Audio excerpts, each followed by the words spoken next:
It's almost time to begin. Come on in and be seated. We'll get started.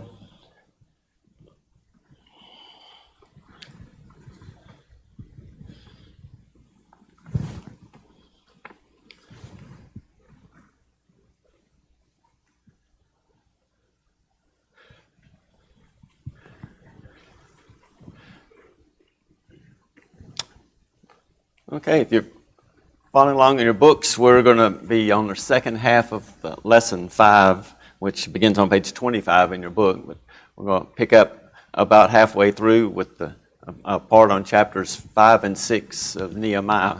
And so we'll do our best to cover that material in our class this morning and see if we can bring out some points that are useful for all of us.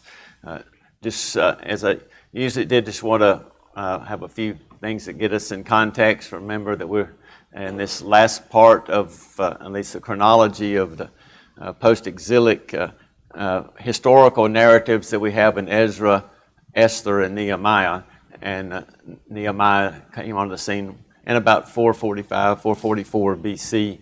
And we're talking about all of the restoration and preservation of God's people and God's law that happened during the time and the great leadership of people like Zerubbabel and Joshua and Ezra and Nehemiah. But overall, these men were really under God's influence, and we see God's providence and working through history, have these great leaders in place at this time for restoration of God's people, God's law, God's city, and God's temple, and all that went on in that, and see God's faithfulness and His promise to continue through David's line to make it possible that the Messiah would eventually come. It's, of course, what we are all looking back to now, and they could look forward to. We saw how in this huge empire that existed at this time, our focus was on that little district of Judah or Judea that's over there to the west of the Persian Empire, and that's where all these things are taking place. After having made that journey, Nehemiah had left Susa, the capital, and moved over there and was doing his great work that he did. So just quickly review what we saw in chapters 3 and 4 last week. There's all this enumeration of the groups that served in the rebuilding of the walls and the sections and gates that they restored. And then Ezra 4 gives us some threats to completing the work, that both internal and external threats that came up. And just we saw in detail all of that, but that was done in Nehemiah 3. And just summarize that, saying that a lot of hard work, a lot of people working side by side, showing teamwork and doing their part around this wall that was over a mile in circumference. And some actually called out with extraordinary zeal that they worked, and some we saw when comparing the list that they had took on more than one section of the wall in doing that. And so about 41 groups completed these different 44 assigned sections, as we see it enumerated in chapter 3. And now they've got the protection of the wall, and the gates have been restored. Nehemiah 4, we just saw kind of a series of different things, tactics that the enemies of the Jews tried to slow down the building of the wall. And they went from ridicule to conspiring to attack them with a military attack. And Nehemiah just continues the work.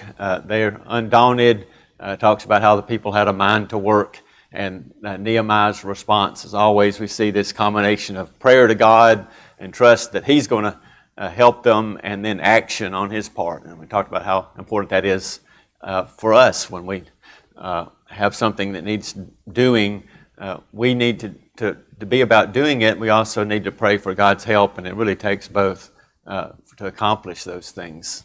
And then some more issues, internal issues, the people complaining about they're exhausted, there's too much rubble, and then there's rumors and fear about attack. And Nehemiah is just, again, always showing his leadership and encouragement. The wall work resumes after he's had this set up with these people that have the dual roles, some both having a trowel in one hand and a sword in the other, so to speak. And again, encouragement of Nehemiah. Our God will fight for us, and show in the closing that's dedication, how they worked just from dawn till dark, and even slept in their clothes in the city, ready for attack. So we'll start chapter 5 here, just after that brief summary. So let's have a prayer before we begin. Father in heaven, we're so thankful for the blessings that we have as your people, that we can be redeemed through the blood of your Son, Jesus. We know, Father, that we're not deserving of the great things that we enjoy, but we do thank you that we can be joined to you with a covenant relationship, that we can be called your children, and that we can be reconciled to you through the blood of your Son. We pray, Father, that you would help us, that we might take courage in your good promises, and for the example we can see of your fulfillment of those promises throughout time. Pray, Father, that you help us in our study this morning, that we might learn things that would encourage us and that would help us, that we might be more thankful for the blessings that we have, and we might seek to spread those to others. We seek to live out your word in our lives. Pray all these things in Jesus' name. Amen. Okay, let's Nehemiah chapter 5. We see there's a complaint that arises. This internal threat. Now we've seen just this cycle of problems continues, both kind of alternating between, okay, here's internal complaints about exhaustion and complaints about fear. And then there's these external problems with fear of attack and ridicule and combination of external forces trying to stop the work. And it just seems like that overwhelming opposition to what Nehemiah is trying to accomplish. But I thought it would be interesting just to compare that to some of what happened in Acts. Obviously, there's a great work going on, not building the walls, but the church has just been established in Acts chapter 2.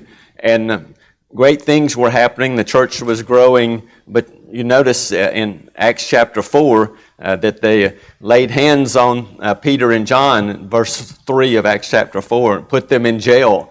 And so this external threat is happening to this the growth and benefit of the church. But they are released, and Peter is very bold before the council, and things now are going much better. But then there's some needs among the brethren. They take care of that at the end of chapter 4, and talks about how everything had no one considered what they had as their own. They had all things in common. So they catch what could have been an internal problem and take care of that.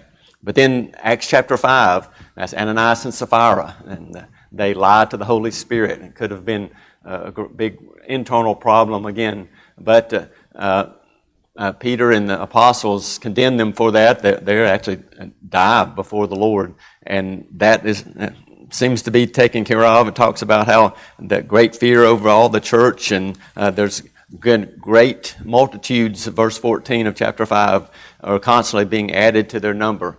So back to thriving again. They've confronted, again, the external threats, and now internal with Ananias and Sapphira. But then they laid hands on all the apostles in chapter 5, put them in jail because of what they're preaching. So again, external threat, and this alternating back and forth. But then they're delivered, and Gamaliel makes the council to be careful what you do with these men. Then what happens? Chapter 6, verse 1. At that time, while the disciples were increasing in number, a complaint arose on part of the Hellenistic Jews against the native Hebrews because their widows were being overlooked. And that verse particularly just reminded me of this situation, how, okay, there's all these great things going on, but now our widows are being overlooked in the church. And what are we going to do about that? And fortunately, with the wisdom that the 12 had, they appointed the 7 that looked over the caring of the needy widows. So this is, to me, a very close parallel to the problem and now in Nehemiah's time, that they said, okay, we're building this wall, but there's a problem. So what was the problem? I think that's actually question number 10. Is what was the problem or complaint that comes up here, and the great outcry that the chapter begins with? Anybody? Tom?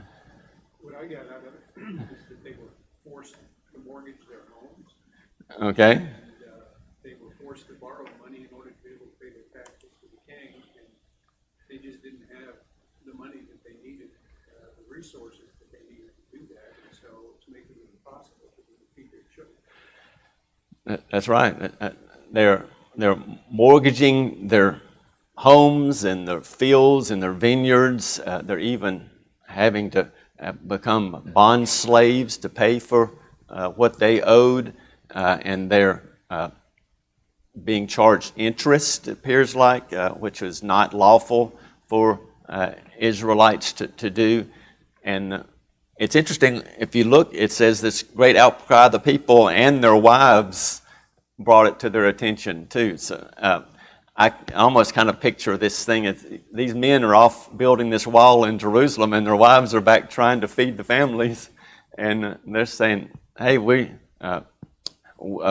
need some help here." It says things like verse 2: "Our sons and daughters are many. We need grain that we may eat and live."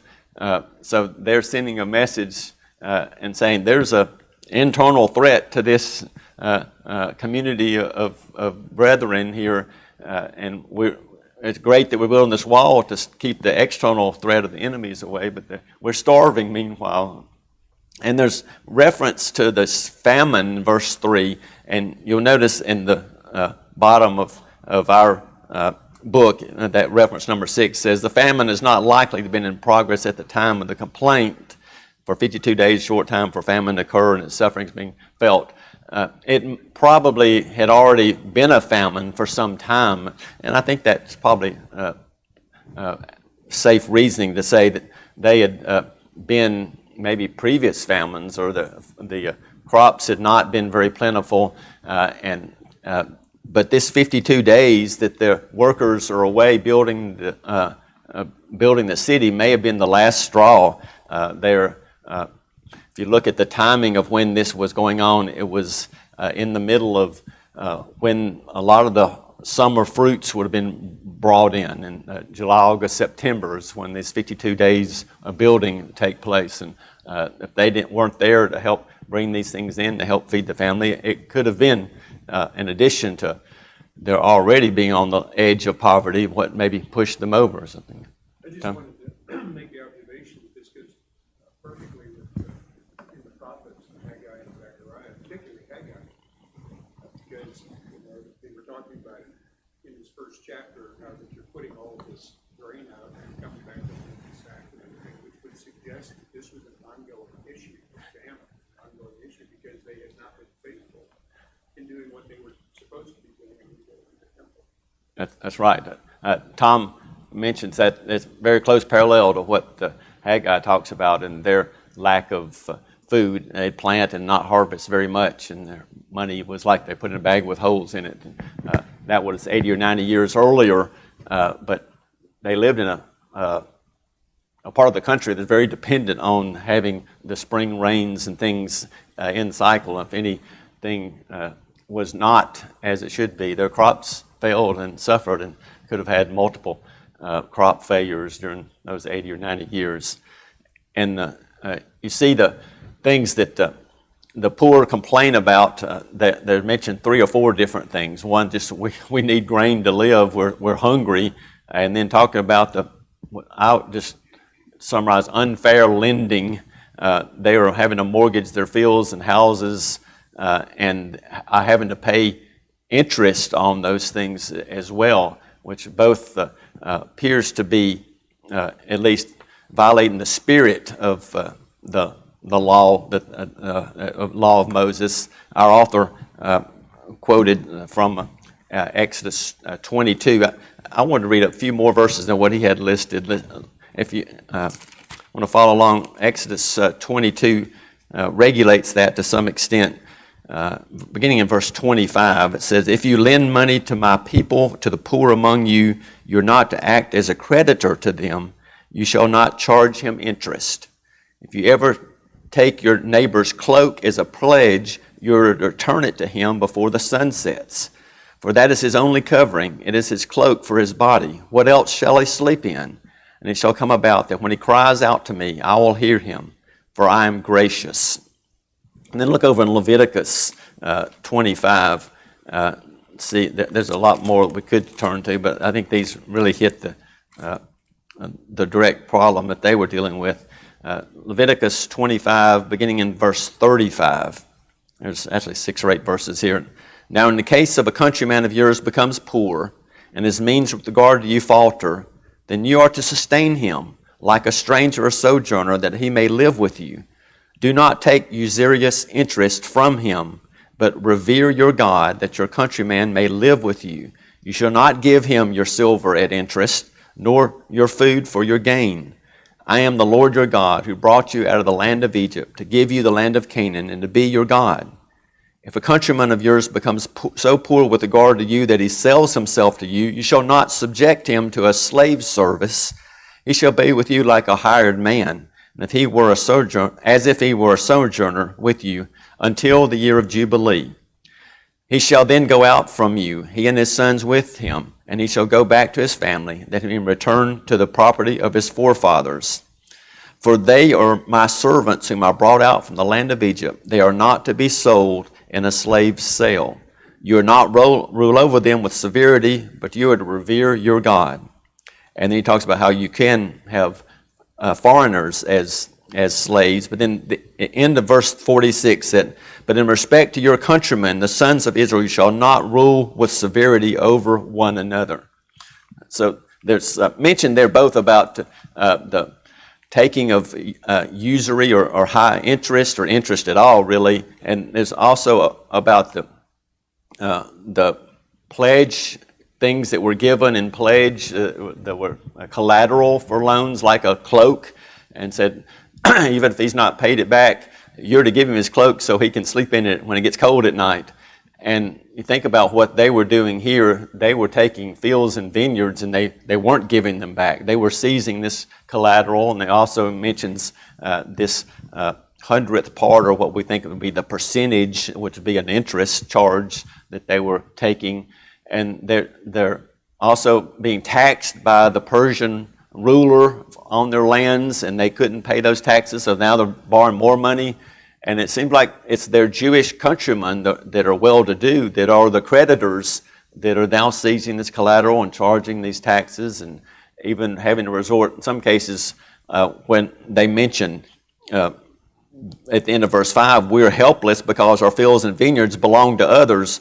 We've already mortgaged those, and they've taken that collateral. All we have left is to sell our sons and daughters as the collateral to secure these loans and work off these debts.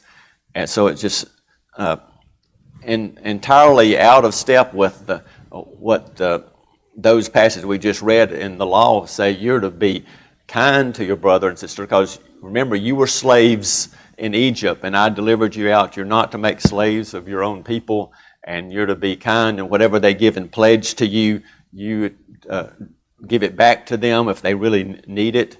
They needed these fields and vineyards in order to eat, and they weren't giving them back. So there's I think a mix both of violating the letter of the law and certainly violating the spirit of the law, in that they were taking these pledges, which you can see from the law that was allowed to have pledges, but they were also to be charitable in giving back those pledges if the person really needed them for clothing and for food and so forth. So that's the situation. So Nehemiah's response, how did Nehemiah respond? Was he happy to hear that? Or maybe he just said, "Oh, I'm too busy about the wall. You don't bother me with these internal matters." No, he's very, very angry. But it's a dual thing again, as you see oftentimes when Nehemiah, as I like the way Nehemiah just narrates this whole book because you can see inside his mind so well. And he talks about how he reacted, and we have these little short prayers that are recorded about how he pleaded to God for help and so forth. But verse 6 talks about how he was angry. But then verse 7, my translation says, I consulted with myself, which I think just basically says I thought it over. So his initial reaction was anger, which the situation deserved anger because of what they were doing and how they were treating their countrymen. But then he had to think, what are we going to do about this?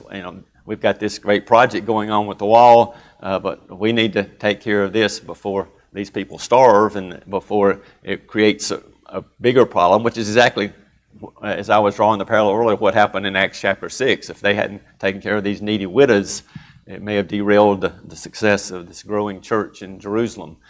So he took care of it after thinking it over, and he did decide that something needs to be done, and he resolves the issue after calling this assembly. So he rebukes the leaders and then calls an assembly against them. I'm not quite sure how our author got the idea that said he rebuked the nobles, and when this did not correct the problem, he called an assembly. Maybe it's something in the language that I didn't pick up there, but it just appears to me as almost a foregone conclusion that I'm going to tell you what you should be doing, and we're going to talk about this. And he calls his assembly to bring charges against them, so to speak, in a public way of bringing accusation before the elders or other people that would hear that charge that he was going to place before them. And so that was his actions at that time.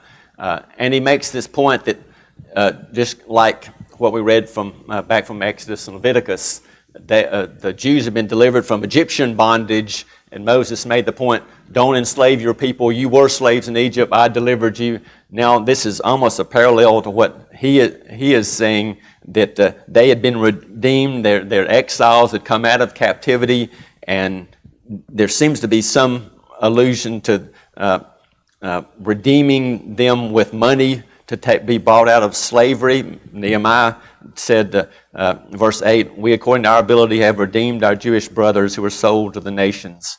So it may have actually, that Nehemiah had spent some of his own money to redeem them out of slavery as they came back, or even maybe while they were already back there in Judah. So it's a very parallel to saying, you're reversing this deliverance from exile and captivity, and you're putting them back basically in slavery. And then he also makes the appeal to an even higher level about you need to walk in the fear of our God, because this could cause reproach to our enemies, to the nations, and makes a very strong appeal. And he said, you need to give back both this collateral that they're seizing, the fields and vineyards and houses, and the interest. And he's not content to, they do say, we will give it back. Verse 12, we'll do just what you say. But then he calls the priest and said, we want you to swear an oath before the priest that you're going to do that. Be sure that that happened. And that was the way he resolved the issue. And there's not to just take their word for it, so to speak. But it is thankfully resolved. The people responded with obedience, and there seems like, again, this threat has been put down. And then the last part of chapter 5 really just talks about the good example of Nehemiah. And he, in contrast to the way these Jewish nobles had profited over the bad circumstances of the poor brethren, had earned interest and gained lands and things, he mentions that he could have had an allowance as governor, but due to the hardship of the people, he said, I had not accepted anything during this time in order to avoid more taxes and more hardship on the people. I didn't take that, even though he could have. There's a reference here to the 12 years. So this is a good, at least historical fact that we can see that from the 20th year to the 32nd year of King Artaxerxes was the time frame of his governorship. So it would, if we said that began in 444 BC, that takes us to 432 BC. He's obviously writing in first person about this, so he would have been writing this after 432 BC. But it's helpful just to pick up that little fact. But the important point he's making is during all those 12 years, I basically fed myself and supported myself. There's a footnote in our material there, bottom page 27, that's the bottom footnote, number 9. Scholars conjecture. I always like it when people say, okay, that must cinch it because scholars believe this. But it's maybe a reasonable conjecture that Nehemiah received some support from the king, whether he called his wages as cupbearer or just because of his wealth that he took with him as he came over from Persia. But he was able to use his wealth to God's glory, as he makes the point. That was, and he mentioned not only what he did not take and how the former governors had abused them, but he also, verse 16, I also applied myself to the work on the wall.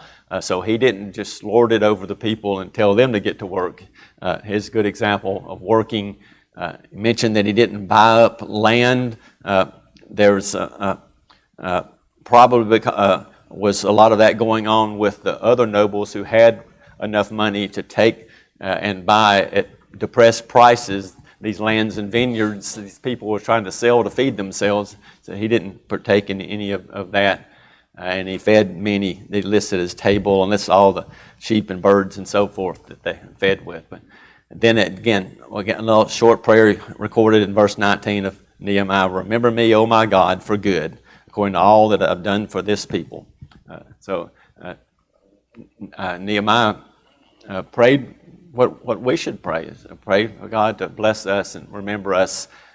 Some commentators even take fault with Nehemiah as though he's selfish. Remember me, O God, for good. I think he's just saying, bless me for what I've been doing, and he asked many times continued courage to keep doing what's good. And he had a very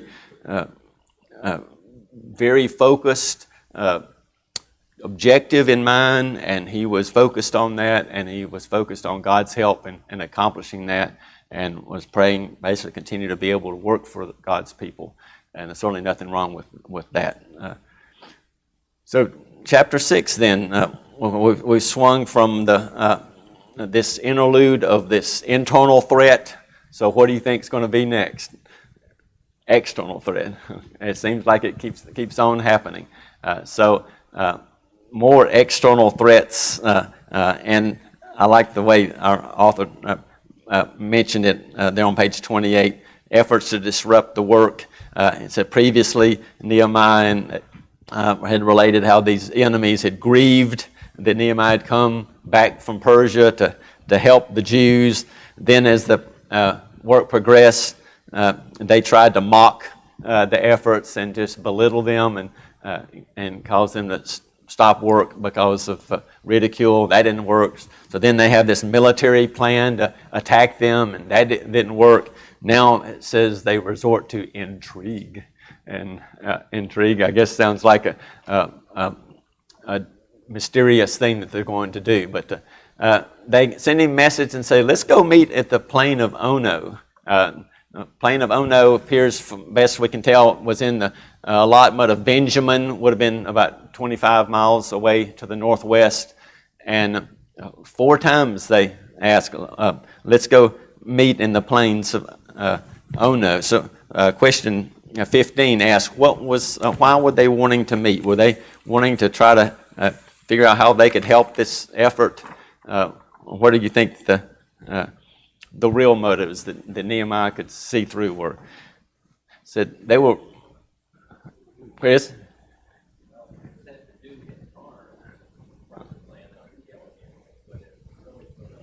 Okay. The author said maybe they were assassinate him or harm him politically or somehow. I think it's probably the former, that they were going to kill him, or maybe they're going to take him prisoner. But in any event, he would have had to stop work to go 25 miles away to have this meeting, and Nehemiah could see through that. They thought to do me mischief or to do me harm, and he was going to have none of that. So Nehemiah, what was his wise reply?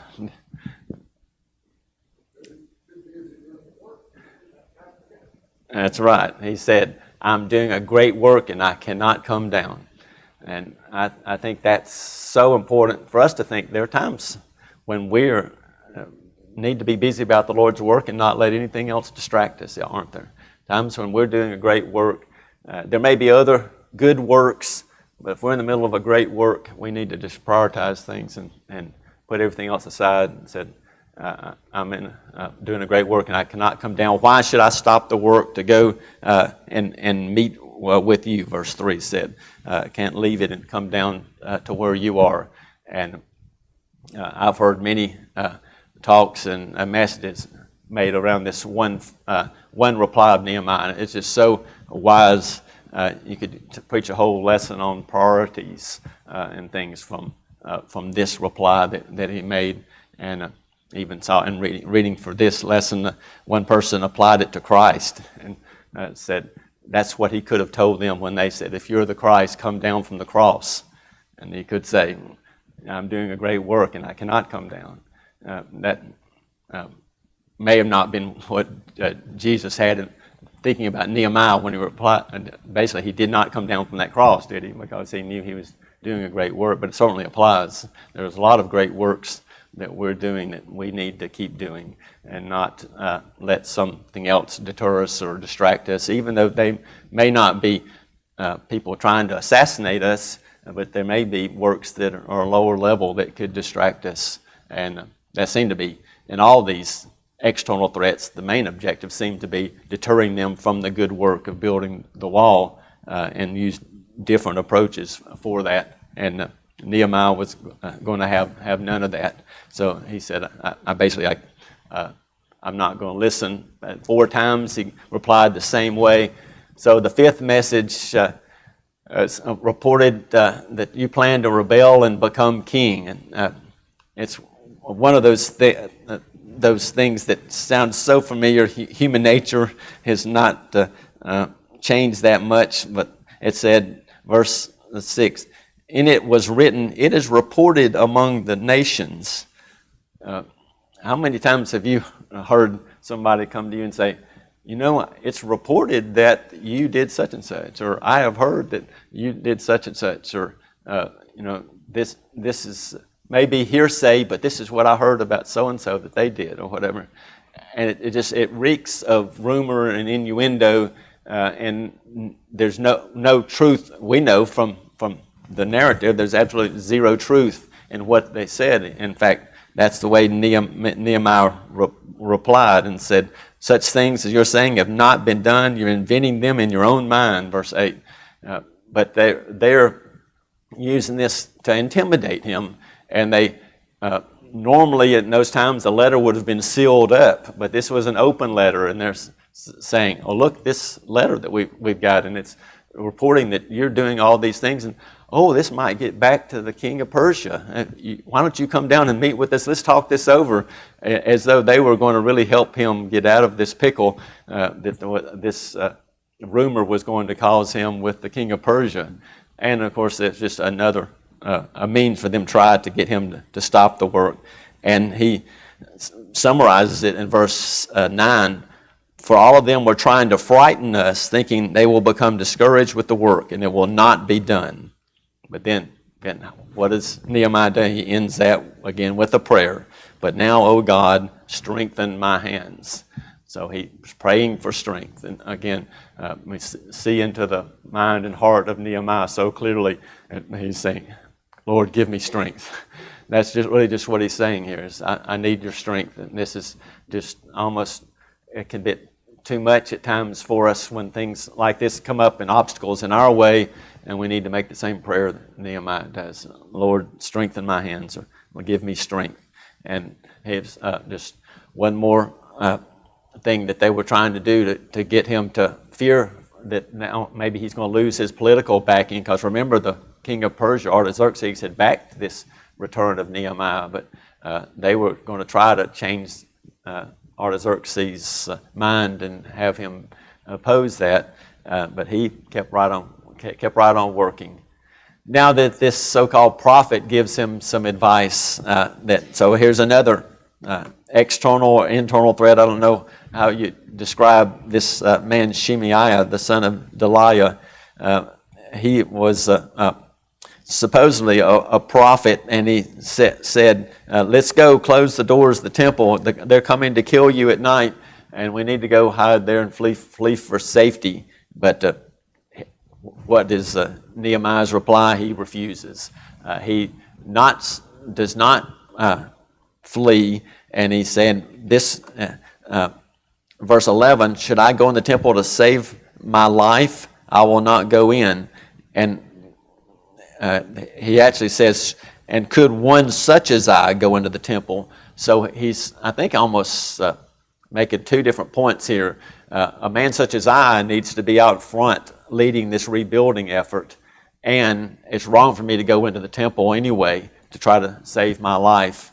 And he was not going to go in for both reasons. He needed to not be stopping his leadership and being out in front of the people.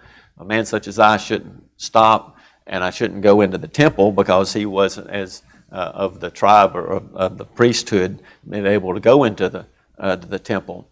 And then he understood, verse 12, that God had not sent him, but this prophecy, which was, of course, a false prophecy, was because Tobiah and Sanballat had hired him and wanted him again to be frightened and could sin or cause lose face because of what he had done, and that would maybe cause the people, his Jewish brethren, to lose confidence in Nehemiah's leadership. So kind of a combination of internal and external threats.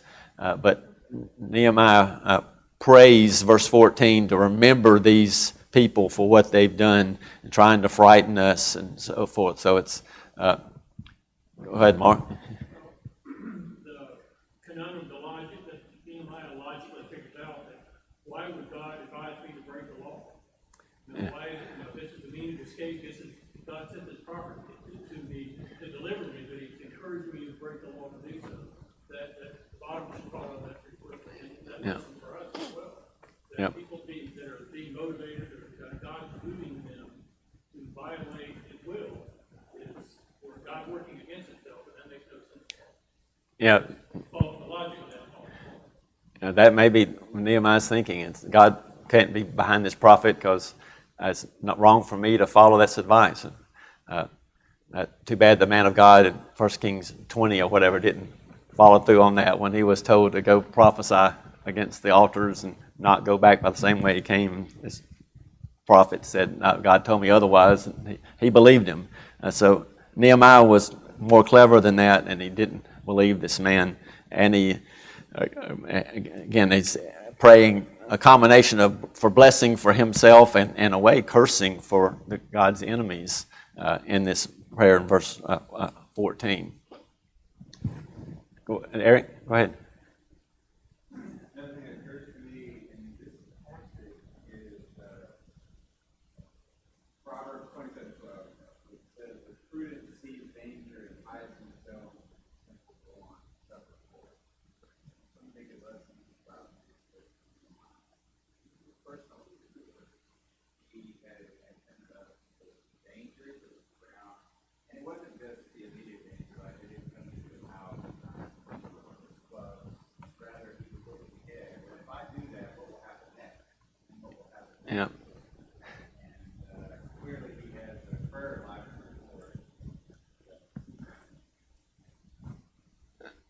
That's right. And we've been talking about there's multiple dangers, both internal and external. He's got to assess the situation and say which danger is greater, the danger that they're going to come at night and kill me, or the danger that I violate God's law.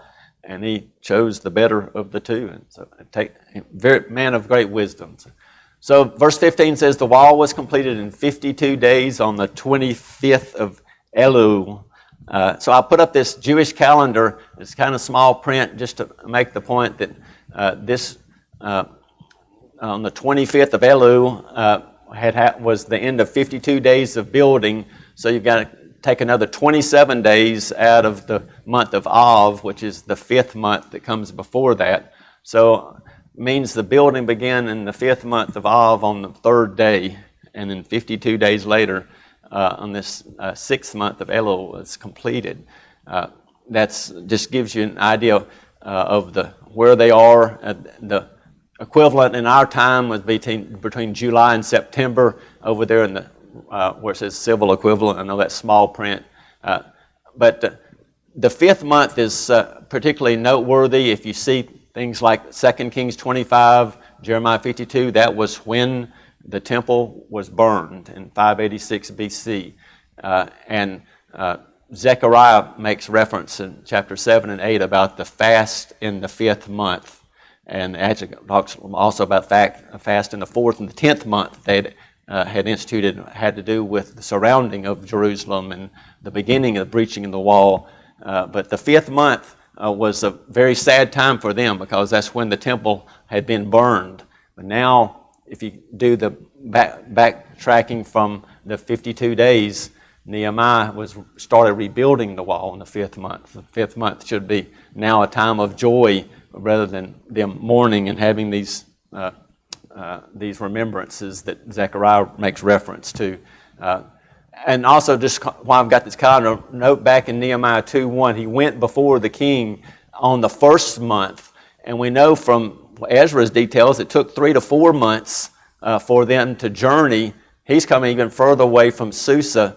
So there doesn't leave much time between that and the beginning of the wall. And to me, it must have been only a matter of days. It does mention that he rested 3 days after getting back, but it must have been within a couple of weeks maximum of him arriving back in Judah that they were up and building the wall. So very impressive that they were so active and so quick to respond to Nehemiah's leadership that they started the wall, and then here 52 days later the wall is finished. Just very quickly talk about this 5th month. The Talmud states that when we enter the month of, that's the 5th month, our joy is diminished. It's considered by Jews as some of the darkest times in their history happened on this 5th month. And they got this thing from the Jerusalem Post, 7 tragedies that befell the Jewish people on Tisha B'Av. That's the 9th day of the month of Av, where they have a special commemoration. It's a day of mourning.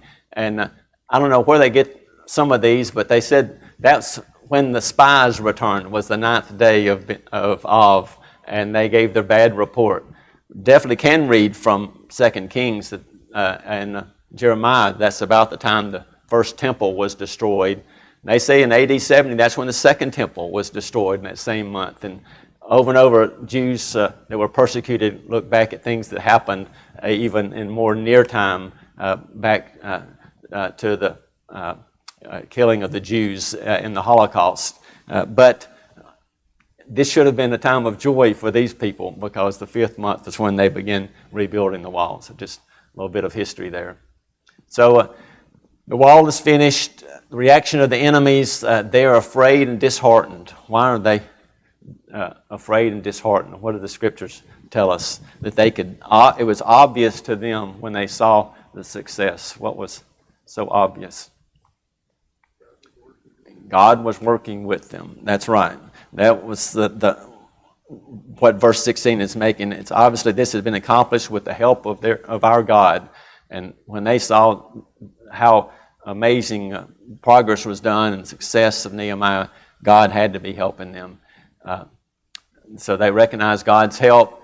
And then this final part of chapter 6 talks about Tobiah's alliances with many of the Jews. I like this quote that Bob Waldron had, said, "Rarely does Satan have to battle God's people from without. He usually has a few dedicated servants right in the middle of the saints to do his work from within." And that's really kind of what was going on here with these people that had sworn alliance to Tobiah. There's a lot of background when we talk about Tobiah. Tobiah is a Jewish name and appears like he was actually maybe of Jewish heritage. It gives his son name as a Jewish name. but he had allied himself with the Ammonites, and he was had these marriages with Jews, and he was passing things back and forth with them and getting inside intel on what Nehemiah is doing and trying to get Nehemiah to side with Tobiah, and that was another way trying to work against him. And again, he's successful despite all of this threat. We run out of time, but just again, we may talk about this briefly. Nehemiah's leadership qualities is so evident over and over again, and we can see it again with these things today. Thank you for your help. Appreciate it.